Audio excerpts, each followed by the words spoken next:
Assisi వాసియకు Francis సభలో పెట్టాడు వాళ్ళ నాన్న తీసుకెళ్ళి.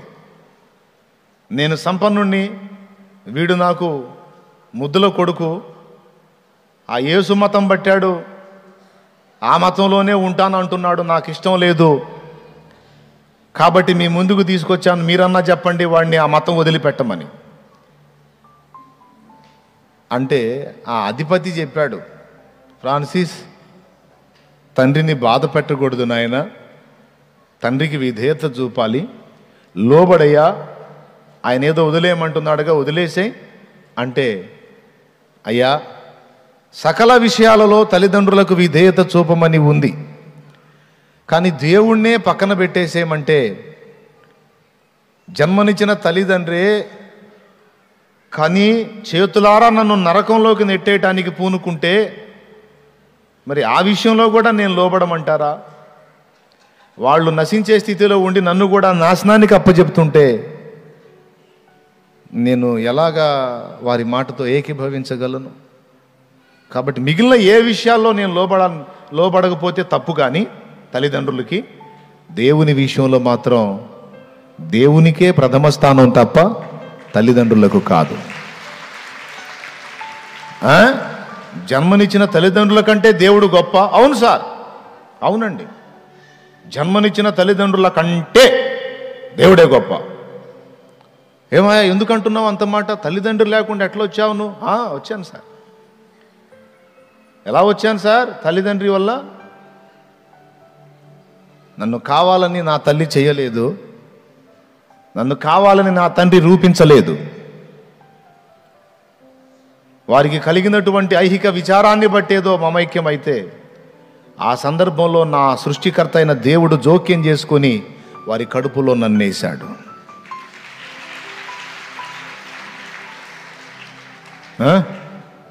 9 నెలలు నా తల్లి నన్ను కాపాడలా గర్భంలో. ఎవరైతే నన్ను గర్భాన వేశారో ఆయనే నన్ను కాపాడాడు. భూమి మీదకి వచ్చిన తరువాత అనుక్షణం నీడలా ఉండి నా తల్లి నన్ను కాపాడలా. నా తల్లి నన్ను వదిలిపెట్టి వెళ్ళిన ఘట్టాలు చాలా ఉన్నాయి, కానీ నా తల్లి ఎన్నోసార్లు అశ్రద్ధ చేసినా ఆయన నన్ను అశ్రద్ధ చేయలా.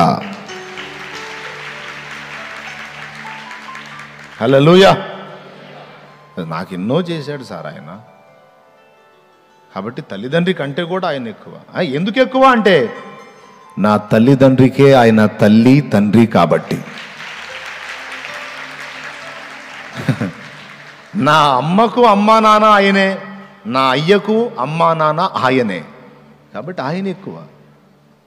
కాబట్టి ఆయన విషయంలో తప్ప ఇక మరి దేనికి కూడా నేను ఇక లోబడతానండి. దేవుడి విషయంలో మాత్రం లోబడు. చూసారా ఎట్లా తయారయ్యారో? చెప్పండి అధిపతి గారు, నా ఆస్తిలో చిల్లి గవ్వ కూడా ఇవ్వను వాడికి చెప్పండి, నా ఇంట్లో ఉండనియను, నా ముఖం చూడొద్దని చెప్పండి. అలాగేనండి, నాకు అక్కర్లేదండి, దేవుడు ఒక్కడు ఉంటే చాలండి, నాకేం ఆస్తి పాస్తులు అక్కర్లేదు. ఇట్లా తయారయ్యారు. దేవుడు ఎట్లా బతికిస్తాడో చూస్తాను నేను కూడా. అంటే మౌనంగా వెళ్తుంటాడు ఫ్రాన్సిస్ గారు. వెళ్తున్నప్పుడు అంటాడు తండ్రి, వాడు ఒంటి మీద ఉన్న అంగీ కూడా నాదే, నాదే, నేను కుట్టిస్తే తొడుక్కున్నాడు, చెప్పండి అధిపతి గారు అంటే అలాగ నిలబడి అంగీ తీసి అట్లా ఇస్తా. అంగీ తీసి ఇచ్చేసి సెలవయ్యా సెలవు, నాకు యేసు చాలు అని వెళ్ళిపోతాడు. హల్లెలూయా.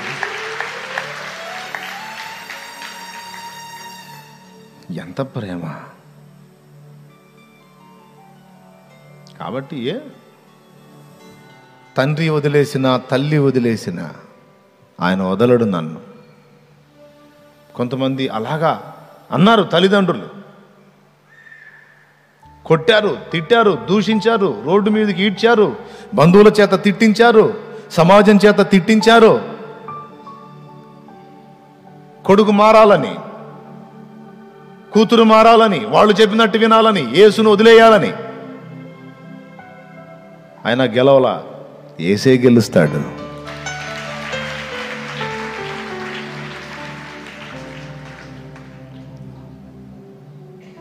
ఆయన పాడుకున్నాడు, కూర్చొని కుమిలి కుమిలి ఏడవలా. వాళ్ళు గుర్తొచ్చినప్పుడు బాధ, అమ్మా నాన్న పర్లేదే అని వాళ్ళని గుర్తు చేసుకున్నప్పుడు బాధపడ్డా. పరిశుద్ధాత్మ దేవుడు మాట్లాడాడట, తల్లిదండ్రుల ప్రేమకు దూరం అయిపోయానయ్యా అని బాధపడితే, పిచ్చోడా, యెహోవా దేవుడు నీకు తండ్రిగాడా? తోబుట్టులో ప్రేమ పోయిందనుకుంటున్నావు, యేసయ్య నీకు అన్నగాడా? ఏమిటి, ఎందుకు బాధపడుతున్నావు అని మహిమగల పరిశుద్ధాత్మ దేవుడు, తండ్రి దూరం అయ్యాడు, తల్లి దూరం అయిందని బాధపడద్దు నాయనా, యెహోవా దేవుడే నీకు తల్లి తండ్రి. తోబుట్టువుల ప్రేమ పోయింది, అన్నయ్య నన్ను వదిలేశాడు అనుకోవద్దయ్యా, యేసయ్య నీ అన్నయ్య అని చెప్పాడు. ఆదరణ పొంది పాడుకున్నాడు పాట. ఇలా మొదలు పెడితే ఇక ఒక్కొక్క చరణంలో బోల్డంత మ్యాటర్ వచ్చింది. శుభ్రంగా 2 రోజులు ప్రసంగం అయింది. పాత గీతాలలో అంత సబ్జెక్టు ఉంటుంది, ఇప్పుడు రాసే గీతాల్లో తక్కువలే. అప్పటి పాటల్లో అది ఎందుకురా వేస్తారు, దన్మని తీస్తారు, చూపించిన వాళ్ళు చూపించండి రా, ఏదో ఊరిచ్చినట్టు అట్లా వేసి వెంటనే తీసేస్తారు ఆ ఫోటో. ఆయన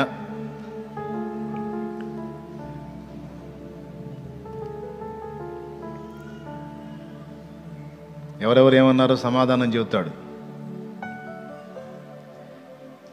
మరి అదే ప్రసంగం అయింది. పాడి చెప్పమంటారా? చెప్పమంటే చెబుతా. దేవునికి స్తోత్రం.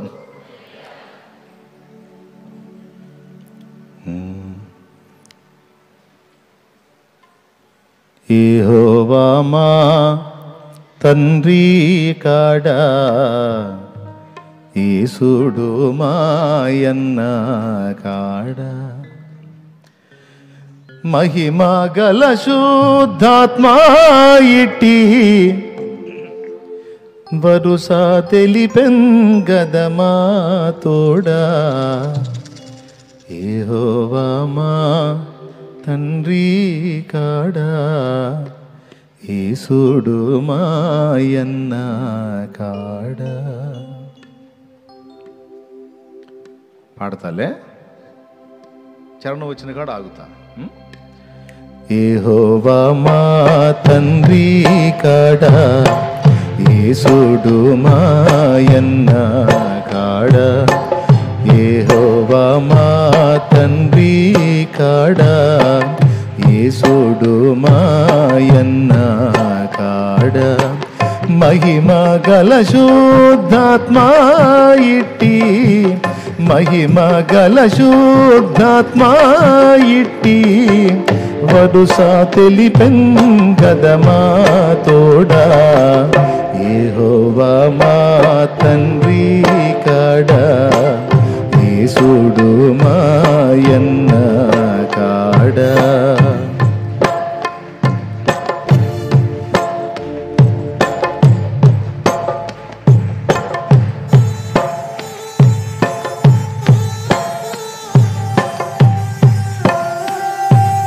తండ్రి ఎవరండి?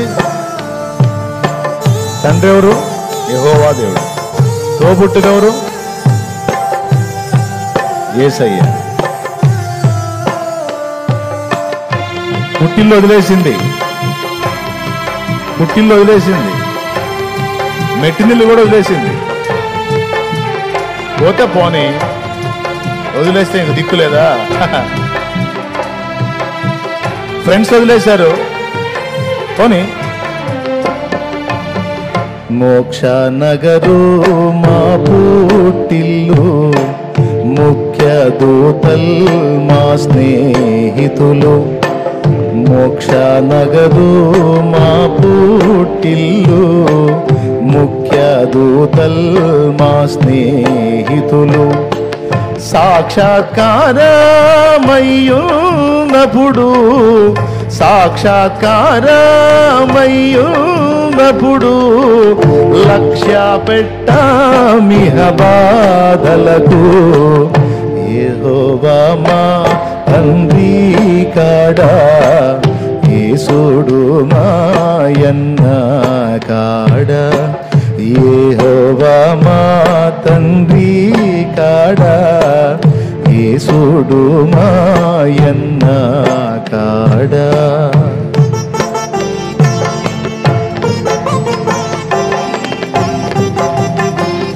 పుట్టిల్లు అయిపోయింది, ఫ్రెండ్స్ అయిపోయారు, ఇప్పుడు చుట్టాలు.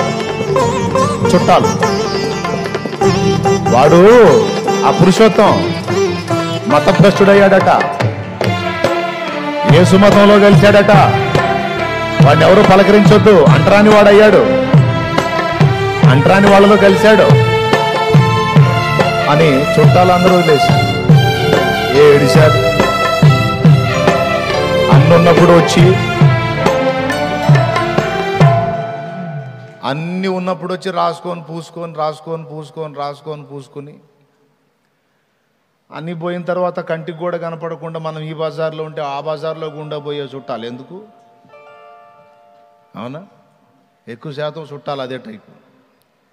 బాగుంది, వీడి వల్ల మనకి ఏదన్నా ప్రయోజనం అంటే సమీపిస్తారు.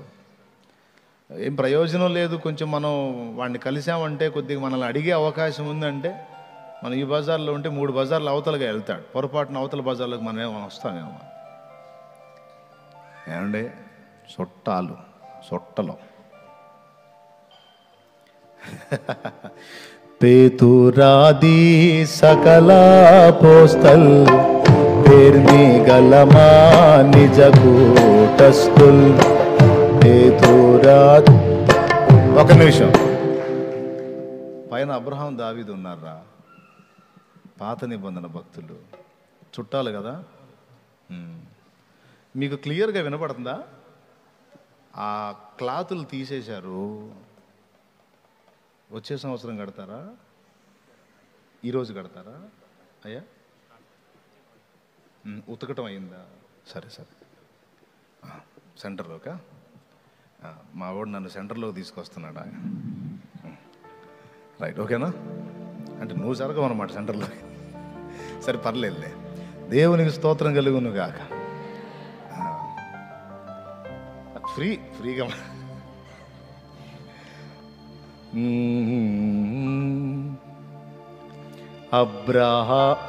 చుట్టాలు వదిలేశారనే ఫీలింగ్ లేదు, బోడి చుట్టాలు.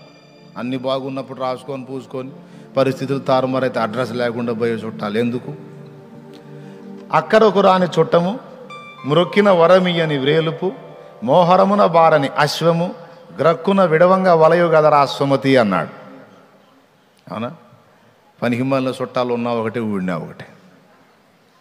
నిజంగా వాడు చుట్టపోడైతే, అరే వాడు ఏ దేవుణ్ణి నమ్ముకుంటే ఏమిరా, వాడికి అది నచ్చింది పోతున్నాడు, అంత మాత్రానికి మనం వాడిని ఎందుకు ద్వేషించాలి, ఎందుకు వెలేయాలి, ఎందుకు కేటాయింపుగా చూడాలి అనుకోవాలి వాడు నిజాయితీ గల చుట్టం అయితే.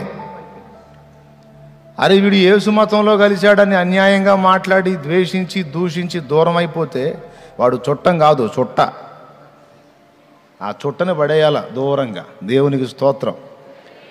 అందుకని బోడి చుట్టాలు. పురుషోత్తం నిన్ను చుట్టాలు వదిలేశారు కదా, ఏడిశారు, కూర్చొని రాసుకున్నాడు. అబ్రహాము దావీదు మొదలై నట్టివరా భక్తాగ్రేసరులే. అబ్రహాము దావీదు మొదలై నట్టివర భక్తాగ్రేసరులే. శుభ్రముగమా చుట్టాలైన, శుభ్రముగమా చుట్టాలైన, హర్షామికమా కేమీ కొదువా.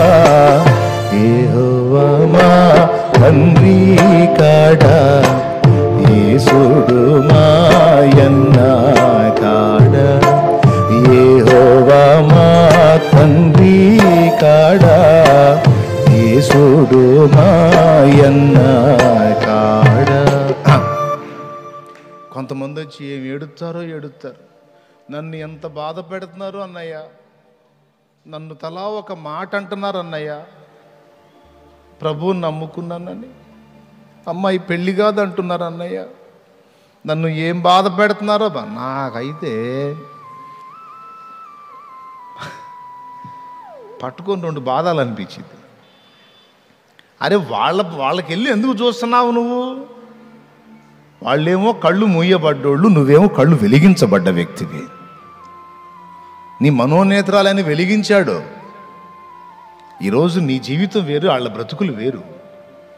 100 జన్మలు ఎత్తినా వాళ్ళు ఇప్పుడు నీతో పోటీకి రారు, సాటికి రారు. వాళ్ళు మొత్తం కట్టగట్టుకొని ఒక పక్కన నిలబడ్డా, నువ్వు ఒక్క వ్యక్తివి, స్త్రీవిగా పురుషుడిగా ఒక పక్కన నిలబడ్డా, వాళ్ళందరూ కూడా నీ కాలి దుమ్ముతో సాటిగారు. వాళ్ళు అన్నారని ఫీల్ అవుతున్నావు నువ్వు. వాళ్ళు అన్నారని ఫీల్ అవుతున్నావు నువ్వు. ఏంది వాళ్ళు అనేది? వాళ్ళ బొంద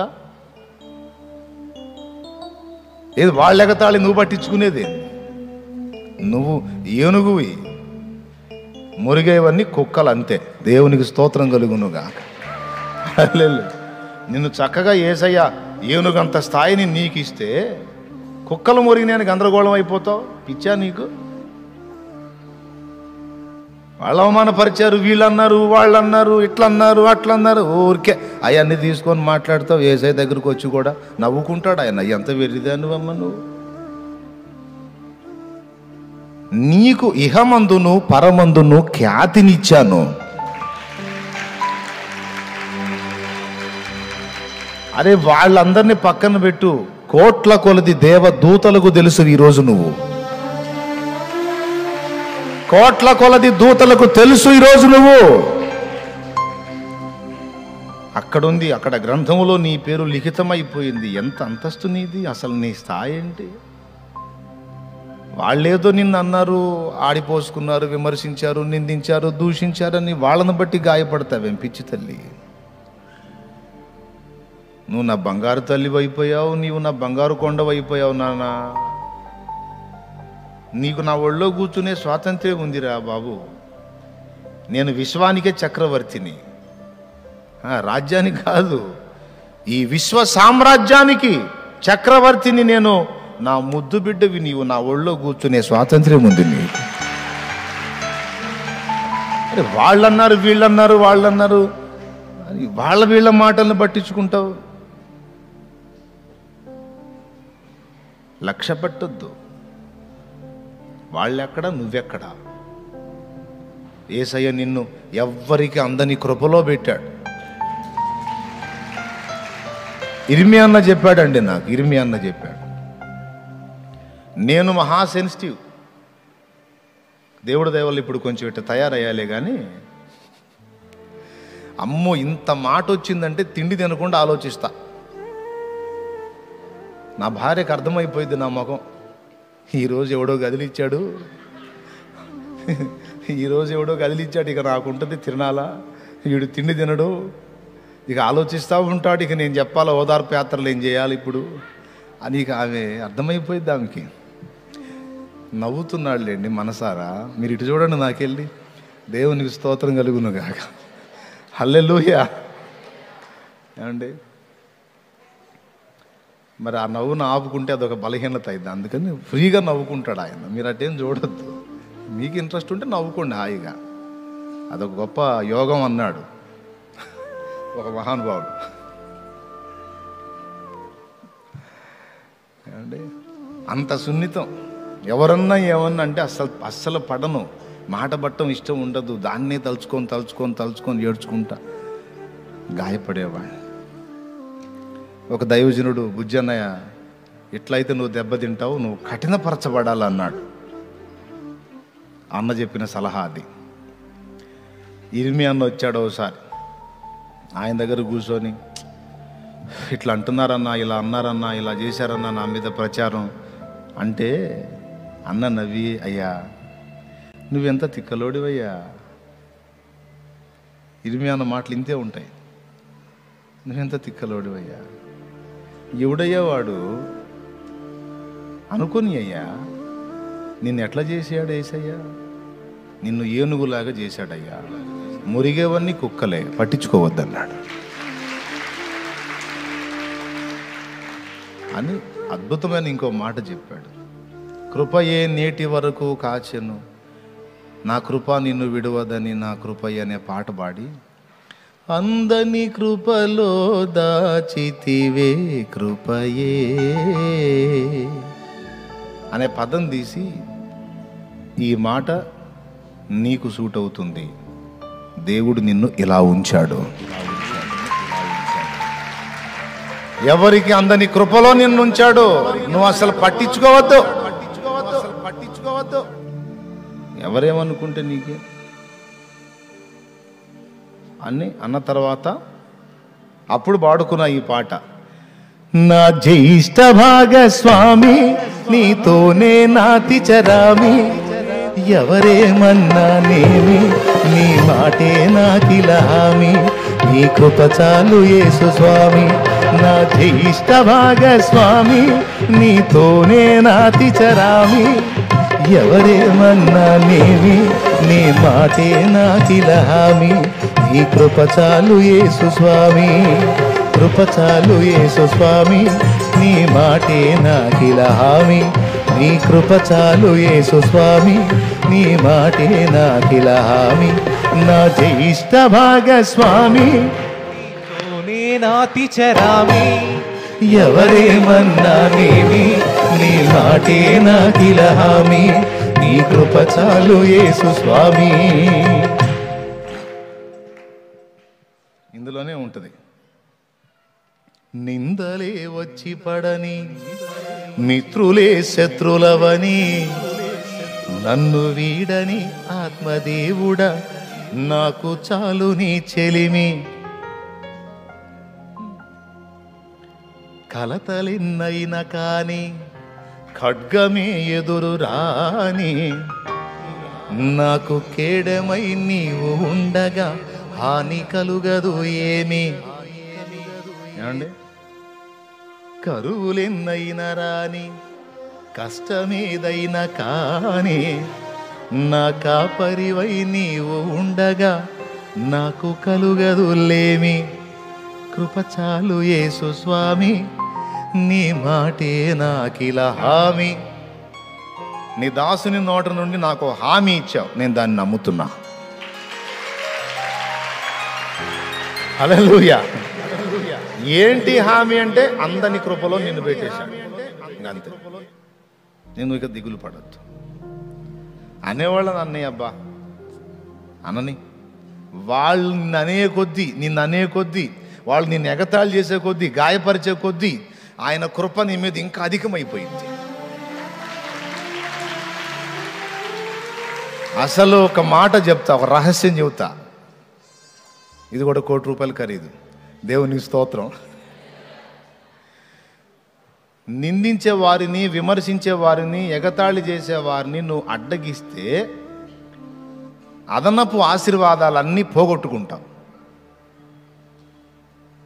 ఫ్రీగా వాళ్ళు నువ్వు చాకిరీ చేయకుండా నిన్ను తిట్టి, విమర్శించి, నిందించి, పనికిమాలిన ప్రచారాలన్నీ చేసి బోలెడంత ఆస్తిని, ఆశీర్వాదాన్ని, ఐశ్వర్యాన్ని దేవుని దగ్గర నుండి నీకు వాళ్ళు కష్టపడి సమకూర్చి పెట్టే పాత్రలవి. దేవునికి స్తోత్రం కలుగునుగా. అస్సలు వాళ్ళని అడ్డగించనే కూడదు నువ్వు. అసలు మనకు అవకాశం ఉంటే కొంచెం ₹100 ఇచ్చి మరీ తిట్టించుకోవాలి ఫ్రీగా. తిట్టురా బాబు, నువ్వు తిట్టితే నాకు 100కి కోటి వచ్చింది, యేసయ్య కోటి ఇస్తాడు నాకు. దేవునికి స్తోత్రం కలిగింది. హల్లెలూయా. నన్ను చెయ్యరా, ఎగతాళి చెయ్యరా, నువ్వు నన్ను అవమానపరచురా, నువ్వు నా మీద నిందా ప్రచారం చెయ్యరా, ఈ ₹1000 తీసుకొని ఖర్చులకు వాడుకొని మరి తిరిగి చెప్పురా. నువ్వు ఎంత ద్వేషించి ప్రచారం చేస్తావో అంత దీవెన నాకు తోడైపోద్ది. కృప వచ్చేసిద్దిరా నా మీదికి, ఆయన కనికరం వచ్చేసిద్ది, ఆయన జాలు వచ్చేసిద్దిగా. దావీదు లోయలో పడి వెళ్తా ఉంటే ఒడ్డు మీద షిమి, ఏమంటే దావీదు గోటి ఖరీదు చేయడు వాడు. పరిస్థితులు బాగలేకపోతే ప్రతి ఒక్కడు మాట్లాడేవాడే, మనకే మంచిదిలే. షిమి దావీదు మీద దుమ్మెత్తి పోసి, ఛీ పో, ఛీ పో, పాపాత్ముడా, దుర్మార్గుడా, నీ దుర్మార్గమే నీ మీదకి వచ్చింది. సౌలు కుటుంబానికి నువ్వు చేసిన ద్రోహానికి ఆ శాపమే నీ మీదకి వచ్చి నీకు ఈ గతి పట్టింది. ఛీ పో. ఏమంటే దుర్మార్గం చేశాడా?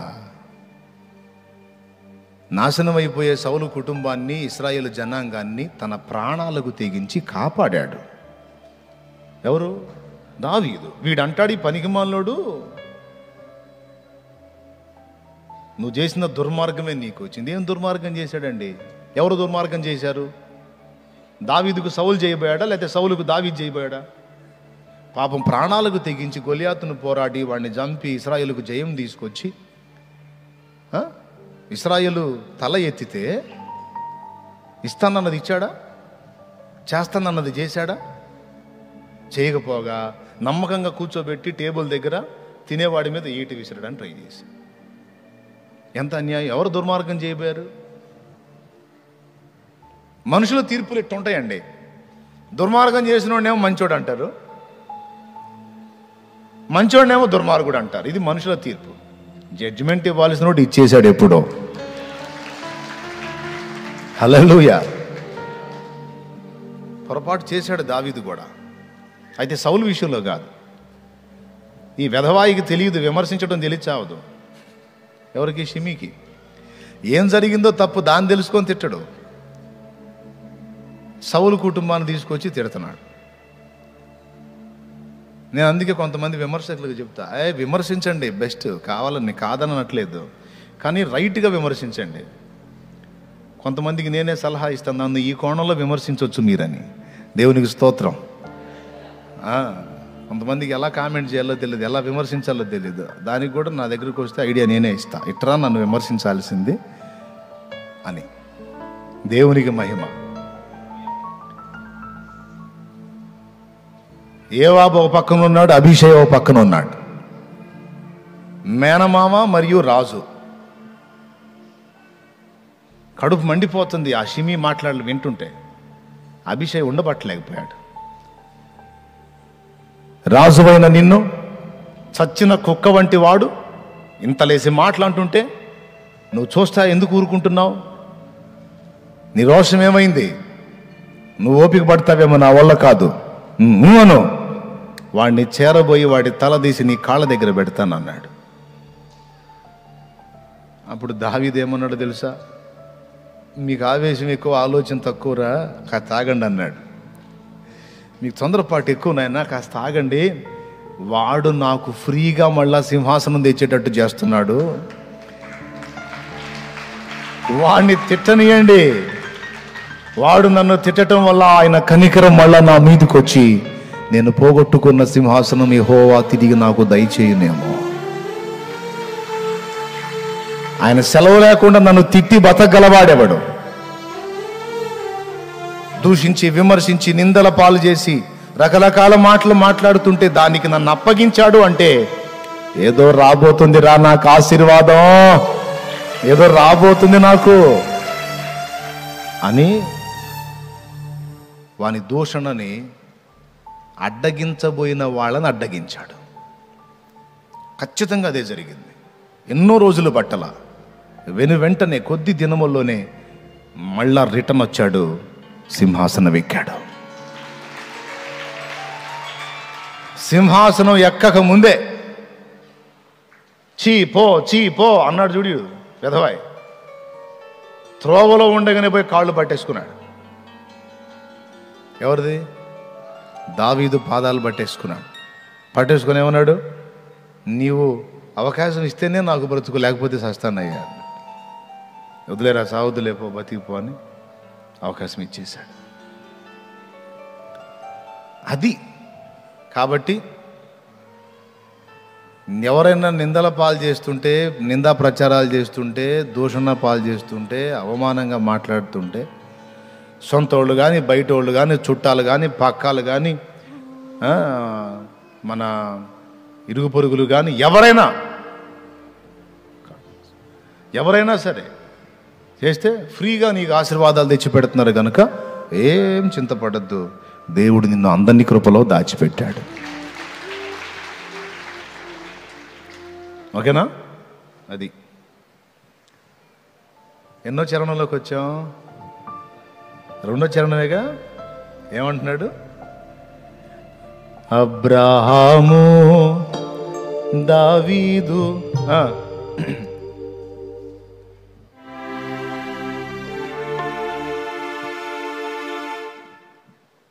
చూడండి మ్యాటర్ ఎంత ఉందో.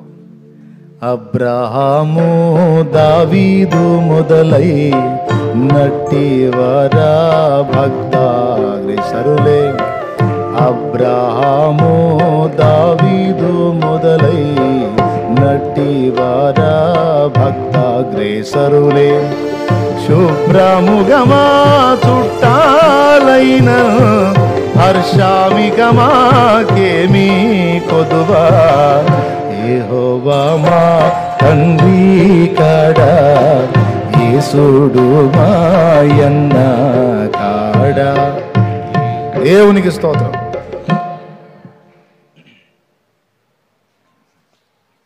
మన కమిటీలో నుంచి తీసేద్దాం, మన సంఘంలో నుండి వెలేద్దాం, మన సమాజంలో నుండి వెలేద్దాం అన్నారా? ఎంతో ఆప్యాయంగా ఉన్నవాళ్ళే వదిలేశారా? మంచిది కాదు, మంచోడు కాదని తీయబెట్టకుండా అతుక్కొని రాసుకొని పూసుకొని తిరిగే వాళ్ళు వదిలేశారా? ఒంటరిని చేశారా? ఒంటరి గోవనయ్యని పాట పాడుకుంటున్నావా? సింగిల్ కూర్చొని ఒంటరిగూ ఆ పాట పాడుకుంటున్నావా? సరే పాడుకో, కాసేపు ఏడు ప్రార్థన చేసుకుంటానికి కన్నీటి ప్రార్థన వచ్చిందిలే, పాడుకో. మనుషుల ముందు పాడవాక, మనుషుల ముందు నీ పాట ఇది. వాళ్ళ కూటంలోంచి నన్ను తీసేస్తే, వాళ్ళ సహవాసంలోంచి, సాంగత్యంలో నుంచి, సాహచర్యంలో నుంచి నన్ను నెట్టేస్తే నాకేమి ఇబ్బంది? నాకేమి ఇబ్బంది లేదు. కొంతమంది సహోదరులు సేవకుల సదస్సులో నుండి, సేవకుల దానిలో నుండి నన్ను వెలేశారు. వాళ్ళు చెప్పి మరీ వెలేశారు. దేవునికి స్తోత్రం, సంతోషం.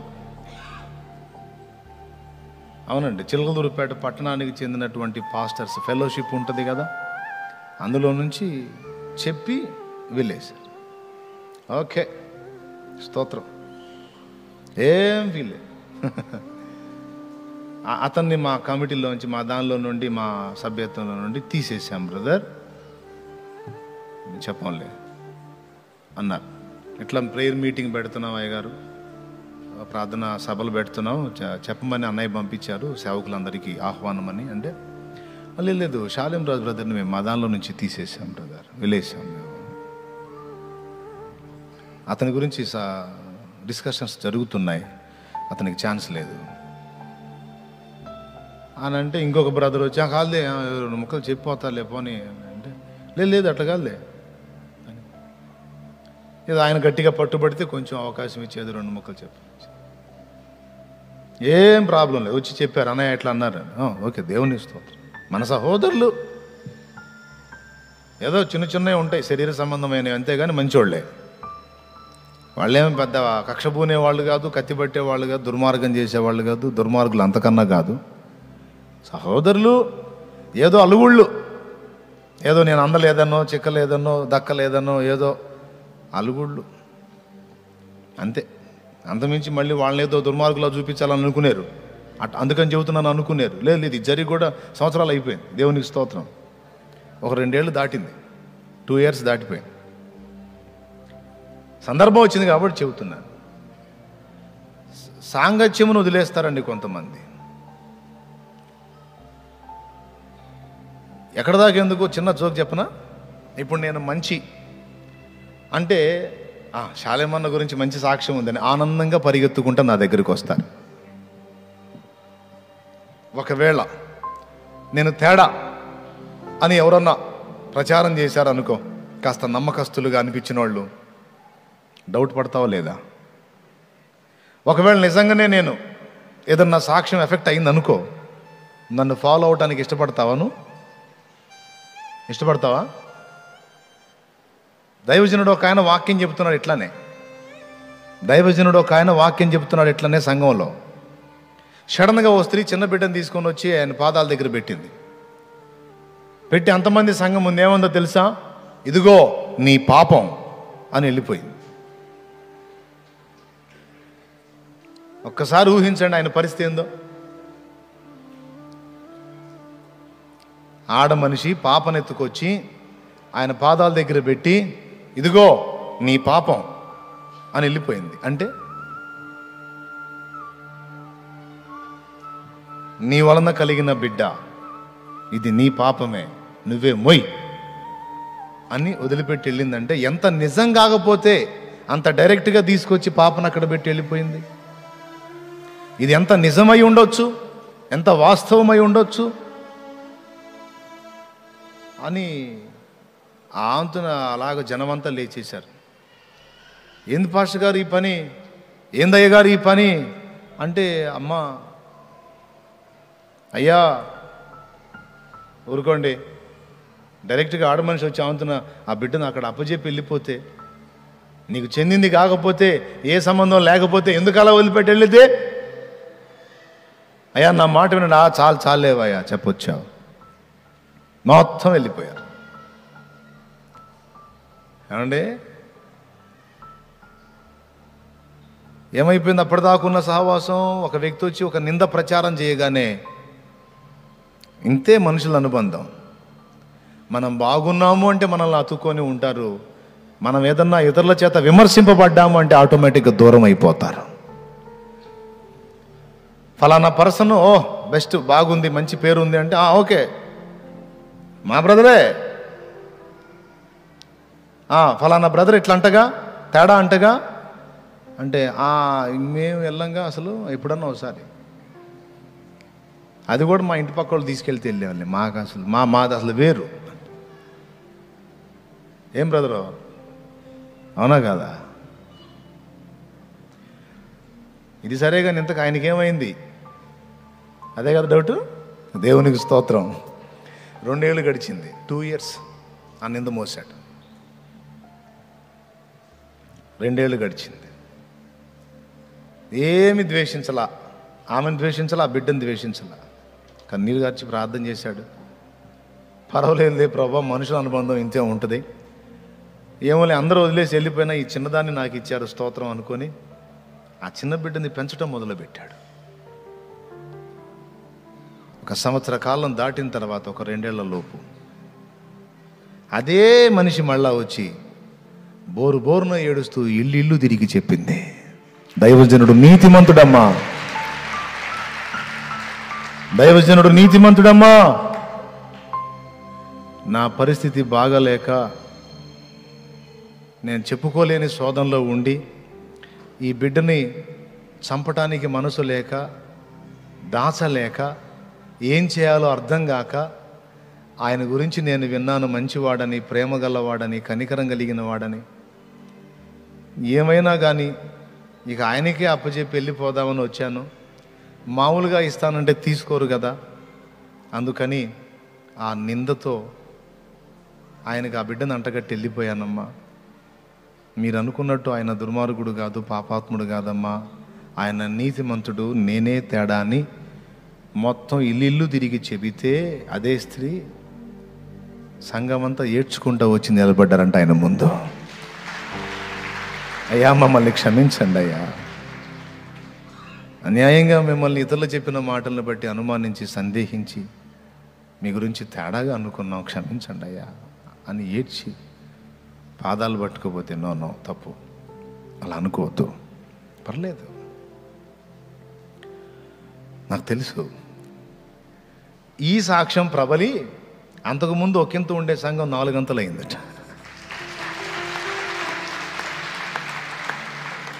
దేన్నైనా వాడుకుంటాడు ఆయన, దేన్నైనా వాడుకుంటాడు. పాపం నీతిమంతుని మీద ఇంత నింద మోసాడంట, పాపం ఏ పాపం ఎరగకుండా ఈరోజు వాస్తవం తెలిసింది, అందరూ వెళ్ళిపోతున్నారు అని మిగిలిన వాళ్ళకు కూడా తెలిసి అంతా ఏకమైపోయి ఇంత మంచి భక్తుడు, ఇంత గొప్ప దేవుని సేవకుడని ఆయన వెంబడించారు. కాబట్టి వాళ్ళ సాంగత్యంలో నిన్ను ఉంచినా, తీసి అవతల పడేసిన లక్ష్య పెట్టదు. స్నేహం కట్ అయిపోయినా, చుట్టరికం కట్ అయిపోయినా, వారి కమిటీలో నుండి నిన్ను పక్కకు పెట్టిన, టీములో నుండి డివైడ్ చేసిన, ఎందులో నుంచి నిన్ను నెట్టేసినా నువ్వు దాన్ని లక్ష్య పెట్టొద్దు. మరేం చేయాలి? ఇదిగో ఇది వాడుకో. పేతురాది సకల పోస్తల్ పేర్మి గలమా నిజ కూటస్థుల్. పేతురాది సకల పోస్తల్ పేర్మి గలమా నిజ కూటస్థుల్. పేతురాది సకల పోస్తల్ పేర్మి గలమా నిజ కూటస్థుల్. ఖ్యాతి సభలో మేమున్నప్పుడు, ఖ్యాతి సభలో మేమున్నప్పుడు ఘనతాలిక మాకేమీ కొదువా.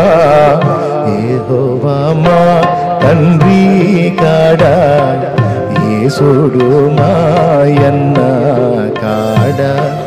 యెహోవా మా తండ్రి కాడా, యేసుడు మాయన్న కాడా.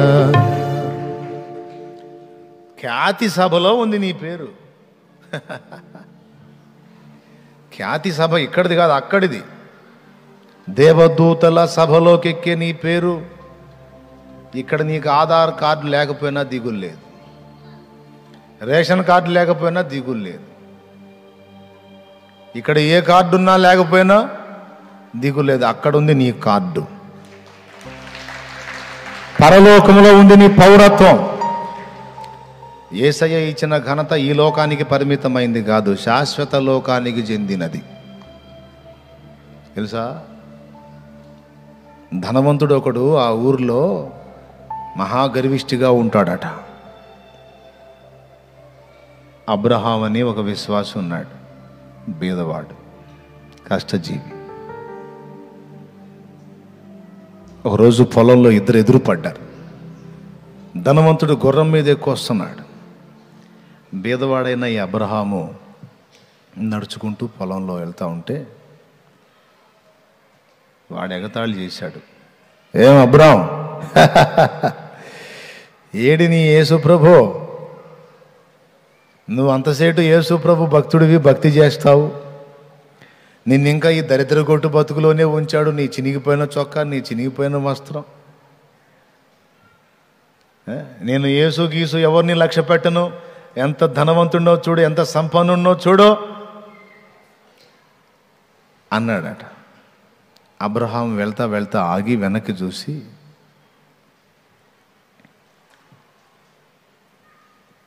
ఈ రోజు నువ్వు ఈ మాట నాతో అన్నావు. రేపు రాత్రి 12 గంటలకి, గుర్తుపెట్టుకో ఈ మాట, రేపు రాత్రి 12 గంటలకి ఈ ఊరిలో ఉన్న ధనవంతుడు ఒకడు చనిపోబోతున్నాడు అన్నాడట. రేపు రాత్రి 12 గంటలకి ఈ ఊరిలో ధనవంతుడు ఒకడు చనిపోతున్నాడని వెళ్ళిపోయాడంట. ఊరు మొత్తంలో ధనికుడు వీడే. ఎవరు? ఆ గుర్రం మీద వస్తా మాట్లాడినోడే. వీడి గుండె గుబిల్లు మంది. మాట పలికినోడు భేదవాడే కానీ భక్తిపరుడు. ఈ మాట అన్నాడంటే మరి వీడికి దడ స్టార్ట్ అయింది. వీడు టైం కూడా చెప్పాడు, రేపు రాత్రి 12 గంటలకి. 12 గంట మన ఊరి 12 గంట మోగిన తరువాత చచ్చిపోతాడు అంతే అన్నాడు. ఇక్కడ ఆ గుర్రం వేసుకొని ఇంటికి పోయాడు. ఇంటికి పోయి విచారించాడు, నాకంటే ధనవంతులు ఎవరైనా ఊళ్ళో ఉన్నారంటే ఎవరు లేడు, వీడే. ఇక గుండె దడ స్టార్ట్ అయిపోయింది. గడగడలాడుతూ ఉన్నాడు. ఇక అందరిని పిలుచుకున్నాడు, బంధువుల్ని, స్నేహితుల్ని, చుట్టుపక్కల అందరిని పిలుచుకున్నాడు, కుటుంబ సభ్యుల్ని ముందే వేసుకున్నాడు, జరగబోయే చెప్పాడు. ఇక వాళ్ళు ఏడవా ఈడేడవా. ఎందుకు? గంట గంట గడిచే కొద్దీ జాగ్రత్త జాగ్రత్త అని అప్పగింతలో వాడు పాటలు కాదు. ఎవరు చెప్పారా, ఎందుకురా మా ప్రాణం ఎట్లా తీస్తున్నామంటే, లేదు లేదు ఖచ్చితంగా టైం కూడా చెప్పాడు. ధనవంతుడు అన్నాడు, అబ్రహాం చెప్పాడు. ఒకవేళ జరగరాని జరిగితే ఎట్లా అని ఇక అన్ని ఆస్తి లావాదేవీలన్నీ హడావుడి కోలాహలం. 11:30 అయింది. అందరికెళ్ళి చూస్తున్నాడు, ఏడుస్తున్నాడు, చూస్తున్నాడు. గుండె వేగం పెరుగుతుంది. 11:30 అయింది. ఇంటోళ్ళందరూ ఇంకా పెద్దగా ఏడుస్తున్నారు. వీడు కూడా ఏడుస్తా, ఏడవాకండి, అందరం పోయేవాళ్ళ వేళ ఏడవాకండి. 12 అయింది. 12వ గంట టంగమని మోగింది. వీడి గుండె జారిపోయినంత పని అయింది. వీడికేం కాల,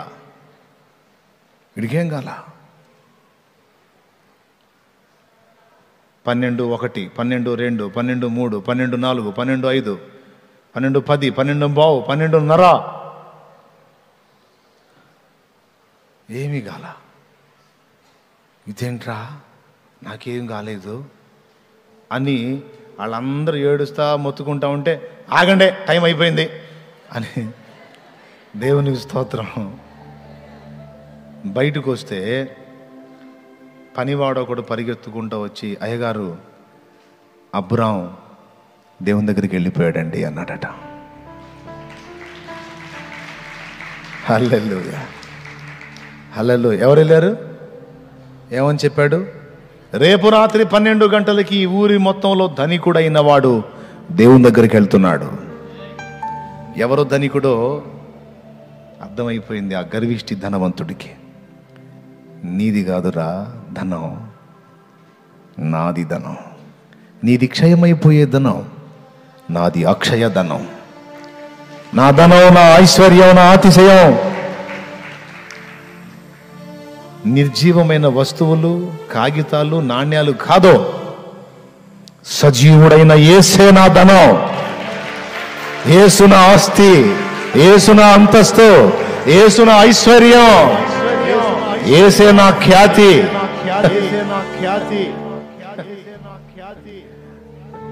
హల్లెలూయా. ఏం ధనంరా నీ ధనం? నీ బోడి ధనం. ఈ ఊరి వరకు నువ్వు ఖ్యాతి గడిస్తావేమో. విశ్వ పౌరులందరి ఎదుట ఆయన నాకు ఖ్యాతినిచ్చువాడు. ఏమవసరంలా నన్ను దగ్గర తీసుకొని, ఇదిగో నా దాసుడు, నా ప్రియ బిడ్డ అంటే చాలరా. అలాగ నిత్యత్వం అంతా ఘనత అలాగే ఉండిపోతుంది. అలా ఘనత పొందిన భక్తుల జాబితాలో నేను చేరతా అన్నాడు పురుషోత్తం గారు. పేతురాది సకల పోస్తల్ పేర్మి గలమా నిజ కూటస్థుల్. కొంతమంది మన కళ్ళ ముందే పనికి మాలిన వాళ్ళని పొగుడుతా మనల్ని తృణీకరిస్తూ ఉంటారు, అవమానపరుస్తూ ఉంటారు. మీరు ఎదుర్కొన్నారు ఎప్పుడన్నా అట్లాంటిది? నేను ఎదుర్కొన్నా. మన కళ్ళ ముందే ఇతరులను ఘనపరుస్తూ మరీ మనం చూసేటప్పుడు ఇంకా ఓవర్ యాక్షన్ చేస్తుంటారు, మనకు బాగా నొప్పి పుట్టాలని, మనం గాయపడాలని. చెప్తున్నా, మనుషులు నిన్ను గుర్తించలేదని, మనుషులు నిన్ను గౌరవించలేదని, మనుషులు నిన్ను పొగడలేదని, మనుషులు నిన్ను ఘనపరచలేదని ఎప్పుడూ ఫీల్ అవ్వద్దు. నిన్ను ఘనపరిచేవాడు దేవుడు. నీ ఘనత శాశ్వతమైంది, అది నిత్యత్వ పర్యంతం ఉండబోతుంది. హల్లెలూయా. ఏ కూటమిలో ఉండబోతున్నావు చెప్పు తొందరగా. పేతురు మొదలుకొని సకల అపోస్తలుల యొక్క కూటమిలో నీవు ఉండబోతున్నావు. శాశ్వతమైన ఘనతను నీకు ఇవ్వబోతున్నాడు దేవుడు.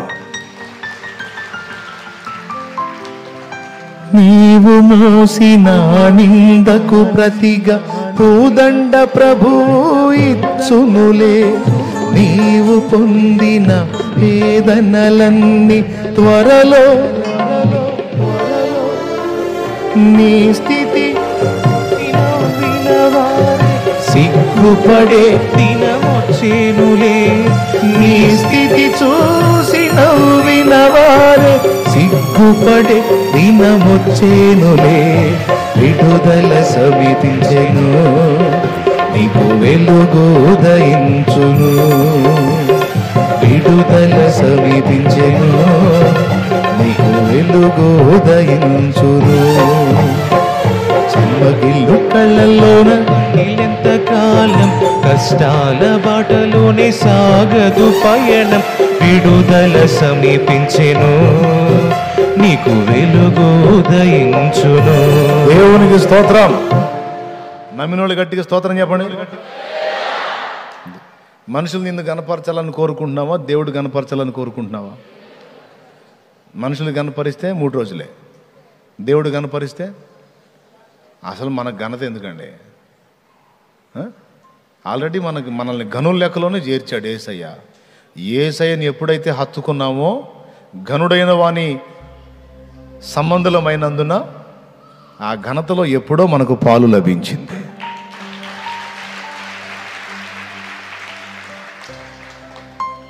రాజుగారి కొడుకు ఏమవుతాడండి? రాజుగారి కొడుకు యువరాజు. ఎవడో వెధవాయి వచ్చి వీడు దాసుడు పనికిమాలోడు అంటే యువరాజు డిగ్నిటీ తగ్గిపోయిద్దా?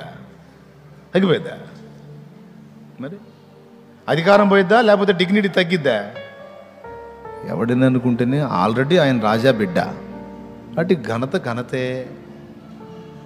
అవునా? ఇంకా వీలైతే యువరాజు సింహాసనం ఎక్కినాక ఈ మాటలు అన్నోడి తలకాయ దిగిపోయే అవకాశం ఉంటుంది. దేవునికి స్తోత్రం.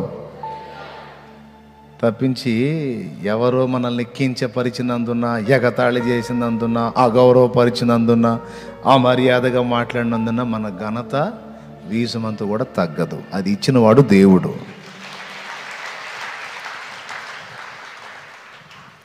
ఇవన్నీ నిజమేనంటారా? ఏమన్నా డౌట్ ఉందా? ఎవరిని బట్టి ఇవన్నీ? అబ్బా నోరు తెరిచి కాస్త పెద్దగా చెప్పండి. అబ్బా ఎంత బాగా అన్నారు. యేసయ్యను బట్టి. అసలైంది ఆఖరి చరణం, అది కూడా చూద్దాం. సైతాను మన మనసుని ప్రేరేపిస్తాడు, కొంతమంది మనుషుల్ని ప్రేరేపిస్తాడు. భారం కలిగి ప్రార్థన చేసి జవాబు పొందాలి అని మోకాళ్ళు వేస్తామా, వాడు మన మనసులోకి నెగిటివ్ సిగ్నల్స్ని పంపిస్తాడు. ఇది ఒక రహస్యం, జాగ్రత్తగా వినండి. పాటేలే అనుకోవకండి, కొంపలు అంటుకుపోతాయి. దేవునికి స్తోత్రం. ఓ వాస్తవ సంఘటన చెప్తున్నాను, వాస్తవ విషయాలు చెప్తున్నాను నేను. వాడు మన మనస్సులోకి నెగిటివ్ సిగ్నల్స్ని పంపుతాడు. ఎలాగంటే, నువ్వేదో దీర్ఘ ప్రార్థన చేస్తున్నావు, ఏదో దేవుడితో విపరీతంగా మాట్లాడుతున్నావు, కార్యసిద్ధి జరిగిద్ది అనుకుంటున్నావు. అసలు ఎట్లా జరిగిద్ది? దేవుడు నీ ప్రార్థన ఎలా వింటాడు? నువ్వేమన్నా శాలేమన్నంత మంచోడివా? నా బొట్టోని ఒకరిని చూపిస్తాడు. నువ్వేమన్నా శాలేమన్నంత మంచిదానివా? లేకపోతే ఫలానా అన్నంత పరిశుద్ధుడివా? ఫలానా అక్కంత పరిశుద్ధురాలివా? అసలు వాళ్ళ జీవితాలతో నీ జీవితం పోల్చుకుంటే నువ్వు ఫుల్ తేడా. నీ తలంపులన్నీ చెడిపోయిన తలంపులే, నీ ఆలోచనలు మంచివి కాదు, నువ్వు బలహీనమైన మనసు కలిగిన వ్యక్తివి, నీకు టెంప్టేషన్ ఎక్కువ. నువ్వు కూడా ప్రార్థన చేసి ఏదో పొందాలని ఝాన్సీ అంటాడమ్మ వాడు. దేవునికి స్తోత్రం. హల్లెలూయా. ఎవరాడు? మనస్సులోకి పంపిస్తాడు. ఏం పంపిస్తాడు? నీ విశ్వాసాన్ని దెబ్బతీసే ఆలోచనలు అవి. దేవుని ఎదుట నీకు ఆశీర్వాదం లభించదు, ఎందుకంటే నీ క్యారెక్టర్ కరెక్ట్ కాదు. నువ్వు పాపివి, నీ తలంపులు కేవలం చెడ్డవి, నీ ఆలోచనలు బలహీనమైనవి, నువ్వు పనికిమాలిని చూస్తావు. ఎప్పుడన్నా ఒకటి చూసావు అనుకో, ఏదో లోకస్తులు చేసేది ఒకటి చూసావు అనుకో, దాన్ని తీసుకుంటాడు వాడు. తీసుకుని నువ్వు మోకాళ్ళు వేసినప్పుడు అది తీసుకొస్తాడు. నువ్వు ఫలానా చూసావు కదా, నేత్రాశ పాపం నీలో మానుకోలేదు, నువ్వు శారీరక ఆలోచనలు నీలో చావలేదు. అసలు ఒక రకంగా చూడాలంటే పెద్ద తప్పుల తడక నీ బతుకంతా. నువ్వు మళ్ళీ మోకాళ్ళు ఏలియాలాగా ఫీల్ అవుతున్నావు. ఏంది నీ ప్రార్థన వినేది ఆయన? గట్టిగా అయ్యా అయ్యా అని మొత్తుకొని చేస్తున్నా, పెద్ద ఏదో మహాభక్తుల్లాగా మహాభక్తురాల్లాగా. అసలు నీ సంగతి నీకు తెలుసా? నీ బతుకు నీకు తెలుసా అని ఎవరో వచ్చి చెవులో చెప్పరు. నీ మనసే నీతో మాట్లాడినట్టు అనిపిస్తుంది. ఎవరికన్నా ఉందా అనుభూతి? ఉంటే చెప్పండి. నాకైతే మస్తు సార్లు. కొంతమంది చేతులు ఎత్తలా. మీకు అట్లాంటి ఫీలింగ్ ఏం ఉండదా? మరి చేతులు ఎత్తరే. దేవునికి స్తోత్రం కలుగును గాక. హల్లెలూయా. దాదాపు అందరికీ ఉంటుంది. ఎందుకంటే అందరినీ మోసం చేశాడని బైబిల్ చెప్తుంది. వాడు సర్వలోకమును మోసపుచ్చుచు. ప్రకటన గ్రంథము 12వ అధ్యాయము 9వ వచనం. త్వరగా ప్రకటన గ్రంథము 12:9. వాడు చేసే మోసాలలో ప్రప్రథమమైన మోసం ఇది. నీ యోగ్యతను ప్రశ్నిస్తాడు వాడు, లూసిఫర్.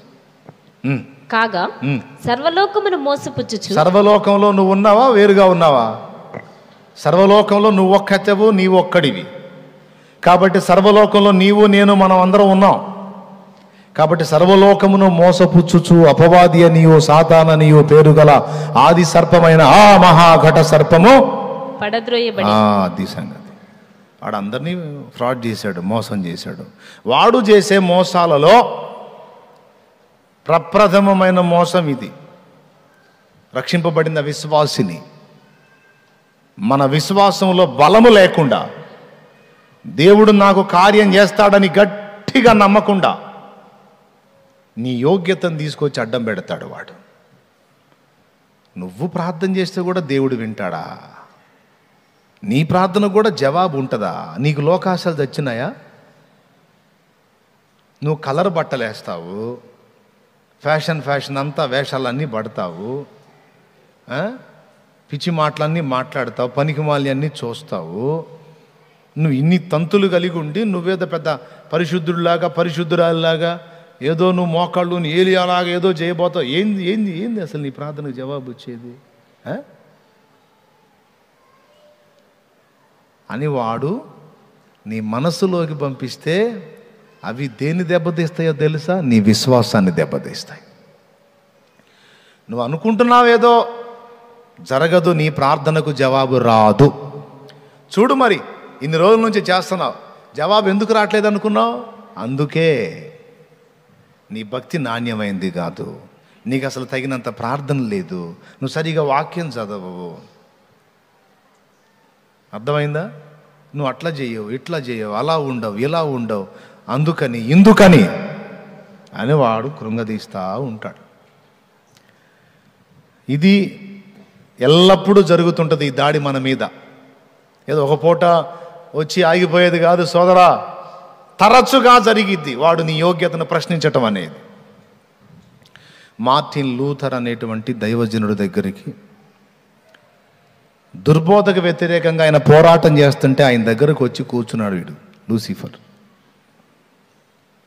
సాతాను వచ్చి ఆయన ముందు నిలిచి, నువ్వేదో పరిశుద్ధుడిలాగా సంఘాన్ని సంస్కరిస్తావా, సంఘ సంస్కరణకు బయలుదేరావా, నీతిమంతుడా, నీవు పాపివి కాదా, నీ పాపాల చిట్టా నా దగ్గర లేదా,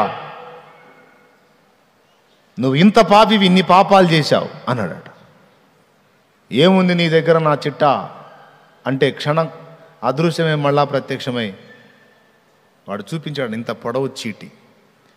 దానిలో ఏ డేట్లో ఆయన ఎన్ని తప్పులు చేశాడో మొత్తం రాసుంది. మరి వాడికి అదే పని లూసిఫర్కి. రాత్రింబగళ్ళు మన సహోదరుల మీద నేరము మోపుటయ్యే వాడి పని. చాలా సీరియస్. తప్పు చేసి వదిలేస్తాం మనం, వాడు రాసి పెట్టుకుంటాడు భద్రంగా. అవన్నీ తీసుకొచ్చి చూపించాడు. అని దాన్ని టేబుల్ మీద పెట్టాడు. పెట్టి ఇంకేమైనా ఉన్నాయా అన్నాడంట. వాటి సంగతి చెప్పు అన్నాడంట. ఇంకేమైనా ఉన్నాయా? ఉన్నాయి, అది తీసుకురా అవి కూడా. మళ్ళా క్షణపాటు అదృశ్యం, మళ్ళా ప్రత్యక్షమై ఇంకా పొడవు చీటీ తెచ్చాడు. చూస్తే నిజమే, అబద్ధాలు కాదు అవన్నీ. ఆ చీటీలో ఉన్నవన్నీ నిజాలే. టైము, డేటు, ఏం చేశాడో కూడా రాశాడు. నోరు జారింది, ఏమేమి ఎట్లా జారాడు, ఏంటి, ఏ పాపం జరిగింది, ఎలా జరిగింది, మొత్తం లిస్టు. అవి రెండు టేబుల్ మీద పెట్టాడు. ఇంకేమైనా ఉన్నాయా అన్నాడంట. ముందు అంతవరకు చెప్పు, అంతవరకు వెళ్ళే సమాధానం చెప్పు. ఇన్ని పాపాలు పెట్టుకొని నువ్వేదో పెద్ద నీతిమంతుడిలాగా మాట్లాడుతున్నావు, నువ్వేదో పరిశుద్ధుడిలాగా చెప్పబోతున్నావు, నువ్వేదో చేయబోతున్నావు, నీ బతుకు ఇది. దీనికి చెప్పు సమాధానం. అంటే ఇక నీలాంటోడు నాలాంటోడు అయితే అవును సైతాను, అవును పాపిని అని వాడితో రాసి పడిపోయే పరిస్థితి. కానీ మార్టిన్ లూథర్ గారు ఏం చేశాడో తెలుసా? తన టేబుల్ మీద ఉన్న రెడ్ ఇంక్ తీసుకొని అపవాది చూపించినటువంటి తన పాపాల చిట్టా ఏదైతే ఉందో దాని మీద కుమ్మరించి, నా ప్రతి పాపము నువ్వు చూపించింది నిజమే, అబద్ధం కాదు, అవన్నీ నేను కలిగి ఉన్నవే, నేను చేసినవే నువ్వు నాకు చెప్పావు, ఓకే, అయితే ఇవన్నీ నజరేయుడగు యేసు చిందిన రక్తము చేత కొట్టివేయబడ్డాయి.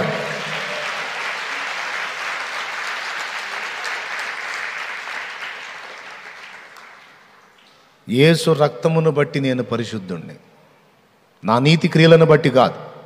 ఎవరన్నారు నా నీతి క్రియలను బట్టి నేను పరిశుద్ధుణ్ణని? సరిగా వినాలి. నా యేసు రక్తమును బట్టి నేను పరిశుద్ధుణ్ణి.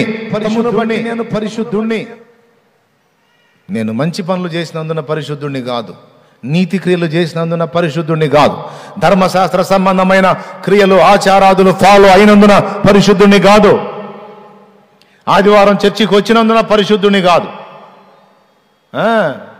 కానుక ఇచ్చినందున పరిశుద్ధుని కాదు, ప్రసంగం విన్నందున పరిశుద్ధుని కాదు. నా పరిశుద్ధత రహస్యము యేసు రక్తము. ఆయన రక్తమును బట్టి పరిశుద్ధుణ్ణి, ఆయన కృపను బట్టి యోగ్యుణ్ణి. అరే, ఆయన కృప చూపి నన్ను యోగ్యునిగా ఎంచాడు, ఆయన రక్తముతో నన్ను కడిగాడు. నువ్వెవర్రా నన్ను ఆక్షేపించడానికి? తూకోండ్రే అనే మాట అనకముందే జంపాడు. దేవునికి స్తోత్రం కలుగును గాక. హల్లెలూయా. మనుషులు నీ యోగ్యతను ప్రశ్నించినా, నీ మనసే నీ యోగ్యతను ప్రశ్నించినా, దయ్యమే ఎదురు నిలిచి నీ యోగ్యతను ప్రశ్నించినా, సింహం వంటి ధైర్యంతో నీవు చెప్పగలగాలి. ఇది నేర్చుకోకపోతే దెబ్బతింటావు, నువ్వు కృంగిపోతుంటావు, కుమిలిపోతుంటావు. ఏదో ఒక చిన్నదో పెద్దదో అడుగులు జారి ఏదో ఒక తొట్టుపాటు జరిగిన ప్రతి ఘట్టంలోనూ నువ్వు కృంగిపోయి కుమిలిపోయి రోగివైపోతావు. అర్థమైందా? కాబట్టి ఎప్పుడు కూడా గుర్తుపెట్టుకో, సాతానును జయించే రహస్యం ఒక్కటే, యేసు రక్తమును బట్టి వాడికి నువ్విచ్చే సాక్ష్యాన్ని బట్టి జయిస్తావు. ఆయన వాక్యాన్ని బట్టి, ఆయన రక్తమును బట్టి, వాడికి నువ్వు ఇచ్చే సాక్ష్యాన్ని బట్టి వాడిని ఓడగొడతావు. నువ్వు తప్పించి మరో రకంగా లేదు అవకాశం. అది ఎరిగిన వారై పెద్దోళ్ళు యేసు రక్తమే జయం, యేసు రక్తమే జయం అనుకోండ్రా అని అలవాటు చేశా. మనకు గుర్తుండవుగా, అందుకని యేసు రక్తమే జయం, యేసు రక్తమే జయం, యేసు రక్తమే జయం అంటే అపవాది పోతాడంటే, యేసు రక్తమే జయం అంటే అపవాది పోతాడంటే, మరి యేసుకు రక్తం వచ్చేటట్టు పురమాయించింది ఎవరు? అసలు యేసయ్యకు రక్తం వచ్చేటట్టు చిత్రవద చేసి ఆయన ప్రాణమును తీసింది ఎవరు? పెద్దగా చెప్పండి. వాయమ్మ, మీరేందో ఏడో పోయినట్టున్నారుగా, నా దారిలోనే ఉన్నారా, ఇటన్నా సంచారం చేస్తున్నారా? చూడండి, సీలింగ్ క్లాత్ ఎంత ఇంపార్టెంటో చూడండి. అది లేకపోతే రాళ్ళు పోసి డబ్బాలో గిల కొట్టినట్టుంది. అది ఆలోచించే అప్పుడు సీలింగ్ మొత్తాన్ని క్లాతులు కట్టించింది నేను. దేవునికి స్తోత్రం. మీకు ఎలా ఉందో నాకు అట్టుంది. ఏకాగ్రత కుదరట్లా, డిస్టర్బ్గా ఉంది. గమనించారా? అది కారణం. కొంతమందికి ఎలా ఉన్నా దృష్టి కుదిరిద్ది, లైవ్లో ఉన్న వాళ్ళకి మాత్రం ఏకాగ్రత వచ్చింది. ఎందుకంటే అందులో బాగానే వినపడిద్ది. దేవునికి స్తోత్రం కలుగును గాక. అసలు గడియారమే లేపేశారు అక్కడి నుంచి.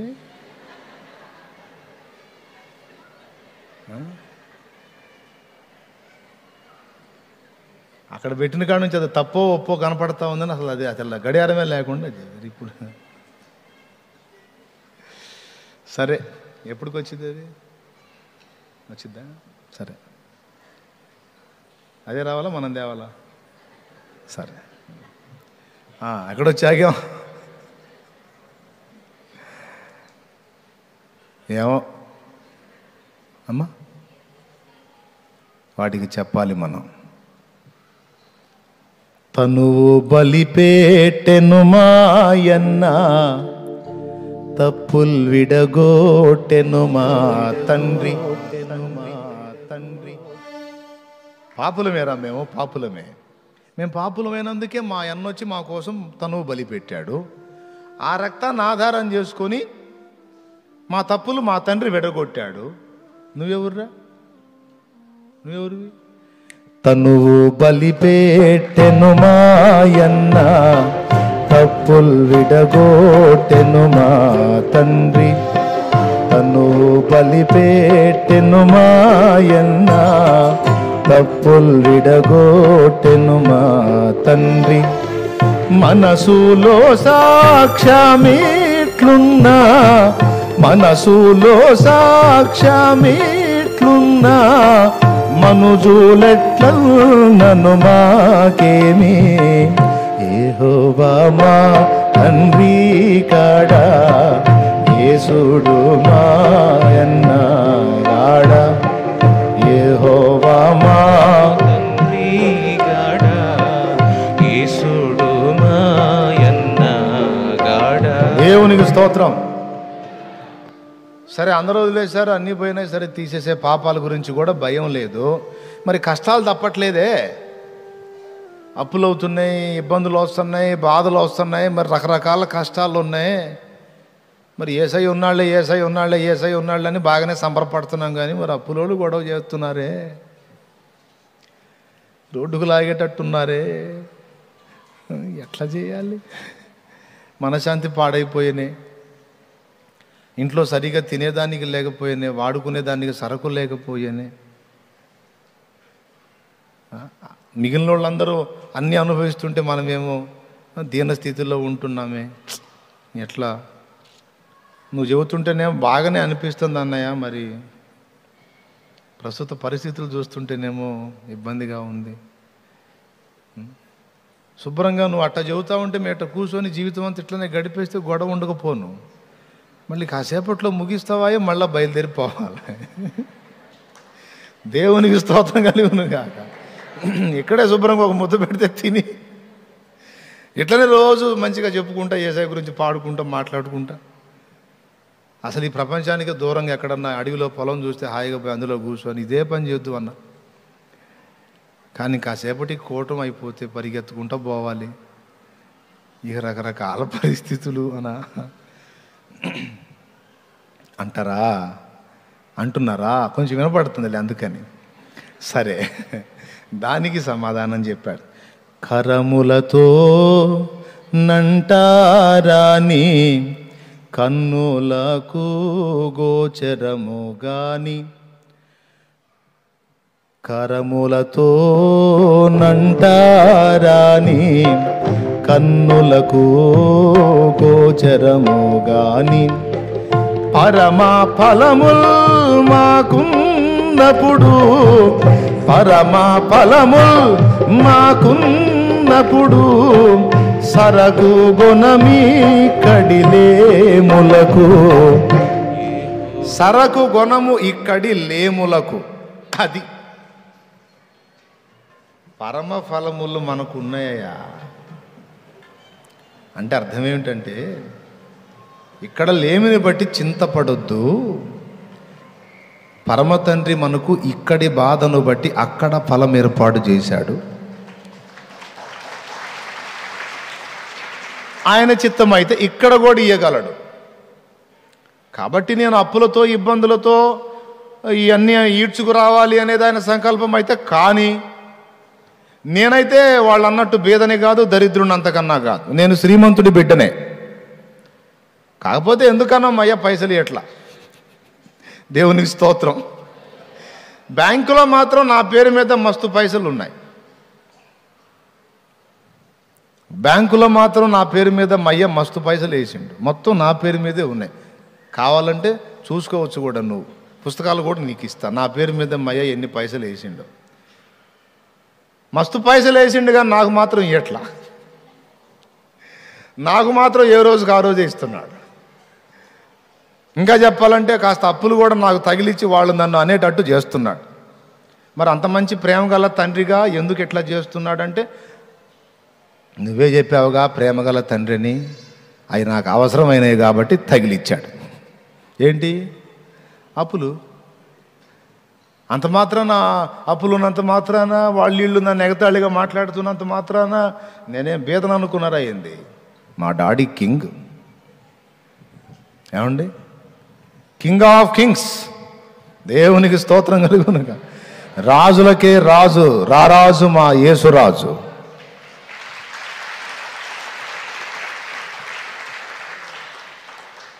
నేను ఆయన బిడ్డని, కాకపోతే పైసలు లేవు. అంత పిట్టల దొర వ్యవహారం లాగా ఉంది నీది. శాలెమ్మన నువ్వు చెప్పడం అంతా హైదరాబాద్ తెలంగాణలో పిట్టల దొర అని ఉంటారు. ఇదిగో చూడండి, కార్లు ఉన్నాయి, బంగళాలు ఉన్నాయి, బిల్డింగులు ఉన్నాయి. మా ఊరి జమీందారికి బతకడానికి లేదంటే మరి భూమి అంతా ఇచ్చేసి వచ్చిన, మా ఊరి ఎమ్మెల్యే గారికి పైసలు లేవంటే పొలం అంతా ఇచ్చి వచ్చిన, మళ్ళీ ఇంకా మస్తుగా మరి వందలాది ఎకరాలు ఆస్తి ఉంది, పొలం ఉంది, ఇంకా జమీందారు భవనం ఉంది, అది ఉంది, ఇది ఉంది. కానీ కోడిపిల్ల గింజలు లేక వచ్చిన ధర్మం చేయండి సార్ అంటాడు. అన్నీ ఉన్నాయి కానీ కోడిపిల్లకి గింజలు లేవు సార్, అందుకని పైసలు అడిగేదానికి వచ్చిన సార్, అంతే. పిట్టల దొర వ్యవహారం. శాలెమ్మన్న ఇప్పుడు నువ్వు చెప్పిందంతా అంతే ఉంది. మా అయ్య రాజు అంటావు, శ్రీమంతుడు అంటావు, సంపన్నుడు అంటావు, అసలు ఎదురులేదు మాకంటావు, కానీ చేతిలో మాకు పైసలు లేవు, అప్పులు అంటావు. మరి అంత శ్రీమంతుడైన వాడు, అంత సంపన్నుడైన వాడు, అంత ధనికుడైన వాడు మరి నిన్నెందుకు ఇలాగుంచాడు అంటే, అవన్నీ మాకు ఇస్తాడు భయ్యా, అయితే సమయం ఉంది. అది ఇక్కడ సమాధానం. అయోగ్యులమని కాదు, అనర్హులమని కాదు, పనికిరాని వారమని కాదు. మాకు ఇస్తాడు. ఎప్పుడు ఇస్తాడు అంటే సమయం ఉంది. ఎప్పుడు ఇస్తాడు అంటే ఆయన అనుకున్న అంతస్తుకు మేము ఎదిగినప్పుడు ఇస్తాడు. బాగా అప్పులతో ఉన్నవాళ్ళు చేతులు ఎత్తండి. చేతులు ఎత్తని వాళ్ళకి అప్పులు లేవా? అప్పులు లేని వాళ్ళు ఎత్తవద్దు, అప్పులు ఉన్నవాళ్ళు ఎత్తండి. సరిగా చేతులు ఎత్తండి. అప్పులు ఉన్నవాళ్ళు అందరూ చేతులు ఎత్తాలి. యేసు నామములో మీ అప్పులన్నీ నా ప్రభు తీసేయునుగాక. ఆమేన్. ఏందండి అప్పుల వాళ్ళు అంటే అందరూ చేతులు ఎత్తారు? అంత సరుకంతా అదే మా బాబోయ్.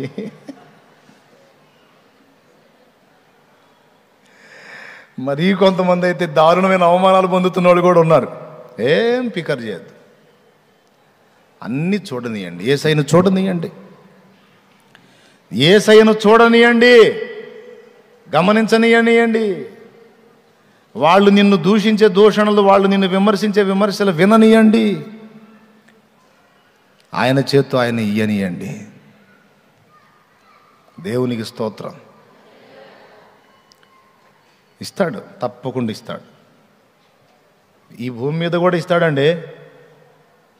ఇంతకీ అసలు చెప్పలేనంత అక్కడ ఇస్తాడు. ఎప్పుడు ఇస్తాడంటే సమయం అన్నా. ఏమండి, మీకు అబ్బాయి ఉన్నాడండి, అబ్బాయి ఆడికి 8 ఏళ్ళు. నీవు ₹1,00,00,000 ఉన్నాయి, నీ దగ్గర 1,00,00,000 ఉన్నాయి, బీరువాలోనే ₹1,00,00,000 పెట్టావు. మీ వాడికి 8 ఏళ్ళు.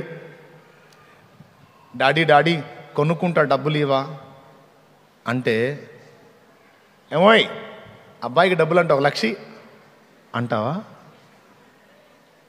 అనవా? ఏం నీ కొడుకు కాదా? నీ బిడ్డ కాదా? అవునా కాదా? అవునైనప్పుడు 1,00,000 ఇప్పించు అన్నా. సరే 1,00,000 తీసే. ఏమోయ్ అబ్బాయి కొనుక్కోవడం 10,000 అంటే అంటావా? నిద్రలో ఒకవేళ నిద్రపోతుంటే నువ్వు, అమ్మా నాకు ఒక 10 రూపాయలు కావాలమ్మా,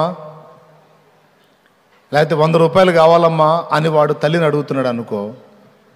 అయ్యా 100 రూపాయల ఉండు బాబు ఇస్తాను అందనుకో. నిద్రలో కూడా ఉలిక్కిపడి ఏయ్ ఏమంటాడు భార్యని, ఓయ్ ఏంటండి నిద్రపోతున్నారు, ఏంటి ఉలిక్కిపడి లేచారు, ఎంత అడిగాడు 100 రూపాయలు అడిగాడండి. ఏం చేయబోతున్నావు? ఇయ్యబోతున్నానండి. ఏంటి ఇచ్చేది? డబ్బులండి.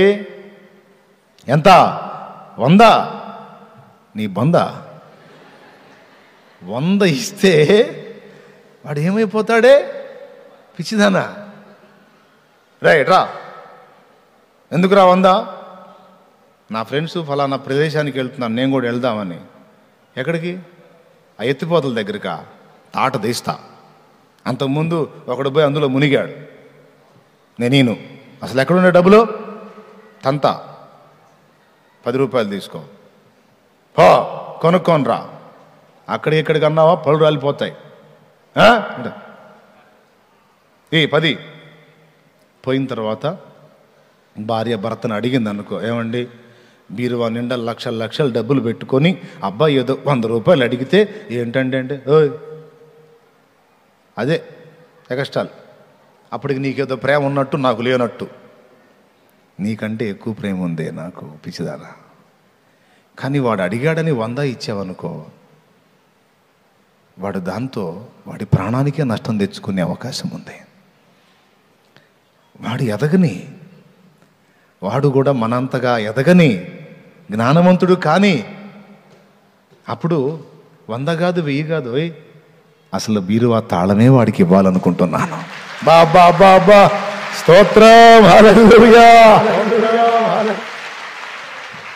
అసలు బీరువా తాళమే ఇచ్చేద్దా వాడికి, వాడిష్టం. కానీ ఆ తాళం వాడు తీసుకొని వాడు అధికారం చెలాయించాలంటే మొదట వాడు ఎదగాలి. అప్పటిదాకా వాడు ఈ సంపన్నుడి కొడుకైనా బీదవాడుగానే బతకాలమ్మాయి అంటాడు. మరి లెక్క అయితే అంతే. మరి మీరు ఎట్లా ఇస్తారో నాకు తెలియదు. అంతేనా? 100 అడిగితే 1000 ఇస్తారా? 100 అడిగితే 1000 ఇస్తే ఇక వాడు మధ్యలోనే పోతాడు, ఉండడు ఎక్కువ. నిజమన్నా, ఎక్కువ కాలం బతకడు వాడు. 100 అడిగిన కొడుక్కి 1000 ఇచ్చిన తండ్రి ఉన్నాడు అనుకో, ఏది భూమి మీద మనుషుల్లో, ఇక ఆ కొడుకు అంతే సంగతులు. అదేందన్నా అంటే 100 అడిగితే వాడు అవసరాన్ని బట్టి 100 అవసరమైతే ఇవ్వచ్చు, లేకపోతే 10. 100 అడిగితే వాడికి 1000 ఇచ్చాడు అంటే వాడికి ఏమైపోతాడో కూడా తెలియదు. అదే కొడుకు పెద్దవాడయ్యాడు అనుకో, అసలు వాడు అడిగే పని లేదు, నువ్వు ఇచ్చే పని లేదు. అసలు టోటల్గా బీరువా తాళమే వాడి చేతికి ఇవ్వచ్చు. కాబట్టి దేవుడు శ్రీమంతుడై ఉండి కూడా నిన్ను బీదవాడిగా ఎందుకు ఉంచాడు? ఏమయ్యా, నిన్ను వాళ్ళ చేత వీళ్ళ చేత అడిగించుకొని మాటలు పడే స్థితిలో ఎందుకు ఉంచాడు? అవసరాన్ని బట్టి. ఒక టైం రాబోతుంది, అప్పటికి నువ్వు ఆయన అనుకున్న అంతస్తులోకి వచ్చేస్తావు. వచ్చినప్పుడు ఇక ఆయన చేతులతో ఆయనే ఇస్తాడు. ఇక ఇచ్చినప్పుడు నువ్వు ఎక్కడ భద్రపరచాలో కూడా తెలియనంతగా దీవించబడతావని మొదటి నుంచి మొత్తుకుంటానే ఉన్నాను నేను. హల్లెలూయా. మొదటి నుంచి మొత్తుకుంటానే ఉన్నా. ఎక్కడ పెట్టాలో కూడా అర్థం కానంతగా దీవిస్తాడు. అలా దీవించినప్పుడు నన్ను కూడా గుర్తు చేసుకోండి. దేవునికి స్తోత్రం కలుగు. హల్లెలూయా. మనకిప్పుడు ప్లేస్ కావాలి. అలా దీవించబడ్డప్పుడు ఈ మాట ఎవరో చెప్పారని గుర్తు చేసుకోండి. శాలేమన్నే. కాబట్టి మీరు తప్పకుండా ఒక్క చూపుడు చూడండి, అంతే అయిపోయింది. సరేనా? అట్ట చేస్తారా? లేకపోతే పానదాయకుల అధిపతిలాగా యోసేపును మర్చిపోయినట్టు చేస్తారా? మర్చిపోయినట్టు చేయరుగా, గుర్తుపెట్టుకుంటారుగా. మీ ఆశీర్వాదంలో మేము లైవ్లో ఉన్నవాళ్ళు మీరన్నా గుర్తుపెట్టుకుంటారుగా. గుర్తుపెట్టుకోండి. ప్రియులారా, నేను చెప్పింది నిజం. దేవుడు ఇస్తాడు.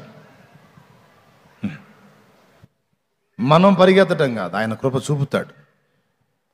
ఓర్పుతో ఎదురు చూడు. ఏమి ఇస్తాడన్నా, ఎటు దారి లేదన్నా, ఎలా ఇస్తాడు అర్థం కావట్లేదు అన్న ప్రశ్న వేయవా. విశ్వాసం అంటే లాజిక్కి వ్యతిరేకమైంది. ఎలా సాధ్యమైంది అన్న ప్రశ్న మనుషుల ముందు అనుగాని దేవుని ముందు అనవాకు. దేవా ఇది ఎలా సాధ్యమైద్దని యేసయ్య ముందు అనవాకు, అది పాపమైద్ది. అది పాపమైద్ది. ఎలా సాధ్యమైద్దని నన్ను అడుగుతావా? వెర్రి ముఖమా ఎవరుమై అంటాడు ఆయన. అదేంటి ప్రభువా కష్టమే కదా అంటే, నీ కష్టం నా కష్టమా? నాకు చేత కాదా? యెహోవాకు అసాధ్యమైనది ఏదైనా కలదా అంటాడు. కాబట్టి నమ్ము, నిరీక్షించు, అనుభవాలు నేర్పుతున్నాడు, నేర్చుకో. అవమానాలకు అప్పగించాడు, అనుభవించు, సంతోషంగా భరించు. ఒక రోజు రాబోతుంది, అప్పుడు ఉంటుంది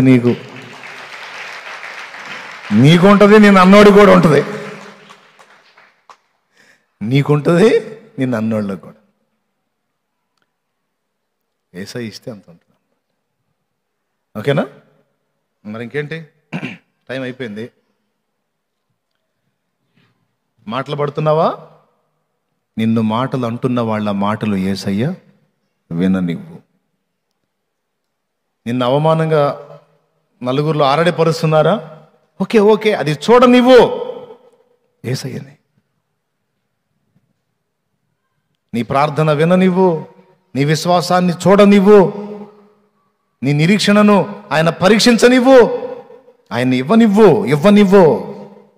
నువ్వు పరిగెత్తి పొందుకుంటే కాదు, ఆయన ఇవ్వాల. అద్భుతం. దేవునికి స్తోత్రం కలుగును. కొడుకుని తీసుకొని బజారుకి వెళ్ళింది తల్లి సరుకులు కొందామని. ఒక కిరాణా స్టోర్లో ఆమె కావాల్సిన సరుకులన్నీ కట్టించుకుంటా ఉంది. కొడుకు చిన్నోడు. శనక్కాయ పప్పు ఉంటాయిగా, శనక్కాయ పప్పు, వాటికెళ్ళి దీనంగా చూస్తున్నాడు. వాళ్ళమ్మ సరుకులు కట్టించుకుంటుంది. ఆ షాపు వాడన్నాడు ఓనరు, రే బాబు ఏంట్రా అట్ట చూస్తున్నావు, తీసుకోరా, అమ్మో తీసుకో అన్నాడు. తీసుకోలేడు. 2 చేతులు ఇట్లా కట్టేసుకొని చూస్తా. పోనీ పక్క కన్నా చూస్తాడంటే పక్క చుట్ల సీసాకెళ్ళే చూస్తాను. 2 సార్లు అడిగాడు, పొట్లాలు కడతా. తీసుకోనా, నేను పొట్లం కడుతున్నా, తీసుకోరా, చూడవా, తీసుకొని తిన్నానా అంటే అతనికి వెళ్ళి చూస్తున్నాడు, దాని సీసాకెళ్ళి చూస్తాడు. 3-4 సార్లు అడిగి ఆ పొట్లాలు కట్టడం ఆపేసి ఆ సీసా మూత తీసి చేతితో తీసి ఇక పట్టు అన్నాడు. ఆయన ఎప్పుడైతే తీసి ఇవ్వటం మొదలుపెట్టాడు అప్పుడు 2 చేతులు చాపాడు. చాపి ఇక జేబులు పోసుకుంటున్నాడు. ఆ సరుకులు తీసుకొని వాళ్ళమ్మ ఆ షాపు దగ్గర నుంచి పక్కకు వచ్చినాక అడిగింది, ఎరా బుద్ధుందా నీకు? ఆ అంకులు 4 సార్లు తీసుకోనానా అంటే పెద్దవాళ్ళు చెప్పినప్పుడు వినాలి కదా, తీసుకోమన్నప్పుడు తీసుకోవాలి కదా, ఏమిట్రా నీ చేష్టాలు? మరి తీసుకున్నాడు, ఆయన ఇచ్చినప్పుడు ఎందుకు తీసుకున్నావు? తీసుకున్నాడు తీసుకోకుండా ఉండాలి, దానికి వెళ్ళి చూడకుండానన్నా ఉండాలి. చూస్తావు, తీసుకోమంటే తీసుకోవు, మళ్ళీ ఆయన ఇస్తే తీసుకున్నావు, ఏంట్రా నువ్వు అని. అప్పుడు వాడు, అమ్మా అది కాదే అసలు సంగతి, అంకుల్ నన్ను తీసుకోమన్నప్పుడే తీసుకునేవాడిని, తీసుకోమన్నప్పుడే తీసుకుంటాను, నా చెయ్యి అంతా, నా చేతికి ఎన్నో వస్తాయే, అవునా? అందుకని అంకుల్ చేతితో ఇస్తే, అంకుల్ చేయి అంత పెద్ద చేయమా, నా పై జేబు కింద జేబులో నిండి చేతులకు వచ్చినాయమా.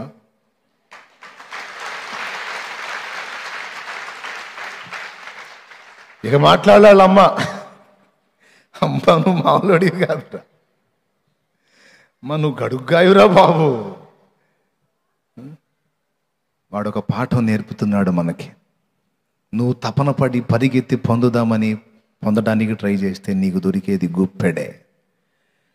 యేసయ్య నిన్ను ఆశీర్వదించి ఆయన చేత్తో నీకు ఇస్తే తట్టుకోలేవు, నువ్వు మొయ్యలేవు. అంత గ్యారంటీ, అంత అంత అంత సమృద్ధి గ్యారంటీ. తీసుకెళ్ళి పడేస్తాడు అంతే, తిని ఎంత తింటావు నువ్వు, ఏడిసావుగా తిను, నీకు దండం పెడతా ప్రభా అనాలా నువ్వు. అట్లా చేస్తాడు నా యేసయ్య. నమ్మదగిన వాడు, నమ్మకస్తుడు. నమ్మకస్తుడు నమ్మకస్తుడు తెస్తాడు. నమ్ము. ఆయన చూడనివ్వు, విననివ్వు, ఇవ్వనివ్వు.